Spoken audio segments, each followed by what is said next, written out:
Hello, magandang araw, magandang buhay po sa lahat. Hi, long weekend nga pero umaga pa nga lang ay ang dami ng ganap ng inyong tindera. Tipong ang sarap sanang gumising ng tanghali na at masarap pang matulog.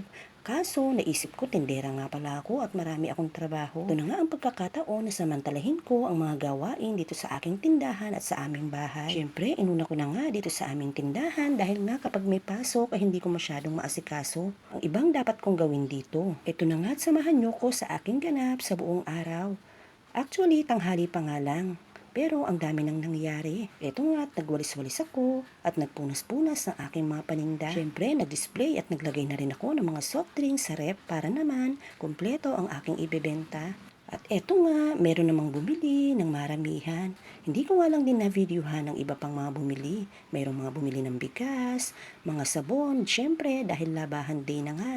Kaya nakakatuwa rin lang talaga na buti na lang at nagbukas ako talaga ng maaga dahil sayang nga talaga ang benta kung hindi ka magbubukas ng maaga. Anyway, ayan nga at meron ng mga bumili. Pagkatapos ko magbenta, itinuloy ko na ang aking ginagawa ng paglalagay ng mga soft drinks at alak. Siyempre, para lumamig na at magkaroon tayo ng benta kapag may naghanap. At nang may bumili nga kanina ng kilo-kilong bigas at 5 kilos na yun, ay hindi pa nga ako nakaredy o wala pa akong nakakilo-kilong bigas. Kaya nga nang may bumili ay siya ko pang ikinilo-kilo. Kaya nagtagal nga ng konti. Kaya nga sabi ko sa sarili ko, mamaya nga ay asikasuhin ko ang bigas at magkilo na nga ako. Ito na nga, maya-maya nga lang, hindi pa nga ako nakakapagkilo at katatapos ko lang magbenta sa customer. Ay dumating na nga ang deliver nitong alak. Ito nga ay magtataas sa September kaya uunti-untiin ko na nga rin mag-stock. Kaya lang hindi rin ganun karami ang nakuha ko dahil nga meron pa rin naman ako mga parating na deliver. Actually, dalawa pa nga ang inaasahan kong deliver. Kaya ang mahalaga ay meron tayong stock ng ating paninda. Hindi naman pwedeng puro alak lang i-stock ko. Paano naman ang ibang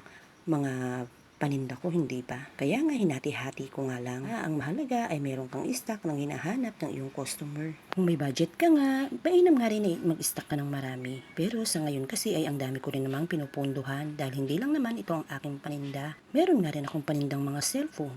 Kaya malaki din ang puhunan. Sabi ko nga, ang mahalaga naman ay may stock ka. Kapag naghanap ang iyong customer ay meron kang ibibigay.